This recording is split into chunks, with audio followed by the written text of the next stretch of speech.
gosh, I'm so sorry, Quest. Tinula kasi ako ng mga friends ko. Hindi ko naman ina-expect na mapupunta ako sa'yo. Mag-ingat ka nga. You're worried about me? Mag-ingat ka kasi nakakasagabal ka. Ito naman masyado masungit. Ako na to. O tapos, Hindi ka naman taken eh. taken ako, may girlfriend ako. Eh, willing ako maging side chick. Mukha ba akong manok? Ba yan? Hi, Quest. Hi, Quest! Quest! Ano ba? Sorry kung napasigaw ako. Hindi mo kasi ako narinig eh. Narinig kita. I just answered you with my silence. Sungit. Anyway, I followed you on Instagram. Ayoko. Ha? They follow back. May fina-follow ka rin naman ah. Girlfriend ko yung fina-follow ko, okay na. Feeling famous ka naman dyan. Dali na. Parang hindi naman tayo blockmates eh. We're blockmates? Hindi mo alam? Hindi. Hindi kita kilala.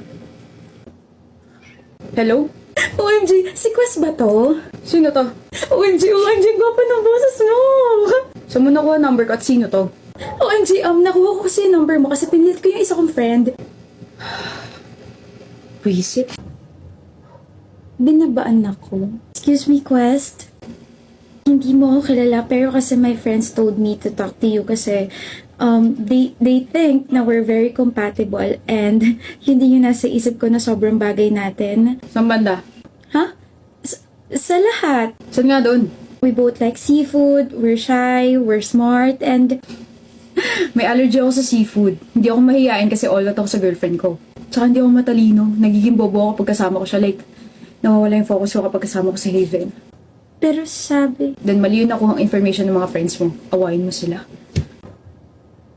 Baby! nandito ka.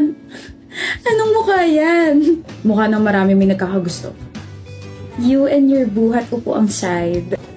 Muntik na ako ma-stress. Yung una nagpatulak sa friends niya just to make papansin sa akin tapos gusto niya parang maging side chick ko. Tapos yung pangalawa nagpapafollow baka hindi ko naman siya kilala. Tapos may tumawag sa akin. Nakuha niya raw yung number ko kasi pinilit niya yung friend niya. Ewan, binlock ko kasi hindi ko naman siya kilala. Buti nga. Tapos yung huli, compatible daw kami. Di ba tayo yung compatible? Gwapa mo raw kasi. Kung gwapo ay bakit hindi ka nagagwapuan sa akin? Bakit? Sa 5 years na relasyon natin, kailan ko sinabing hindi ako napupugian sa'yo? So, pogi ako para sa'yo.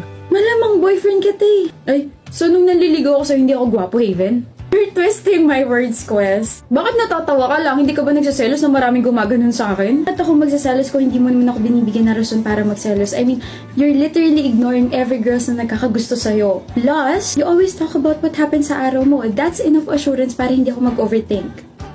Tsaka alam mo, napansin ko, ang sungit-sungit mo sa iba, ang suplada mo sobra. Look, suplado rin naman ako sa'yo dati ah. Suplado? Hindi mo nga natuloy yung pagiging suplado mo sa akin kasi na-crush at first sight ka sa akin. Ano ba? Tumingin ka nga sa dinadaanan mo.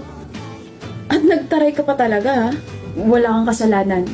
Ako ng lahat. Kahit pumatay ka man ng ibis, nandito ako para saluhin yung kasalanan mo. Baliw.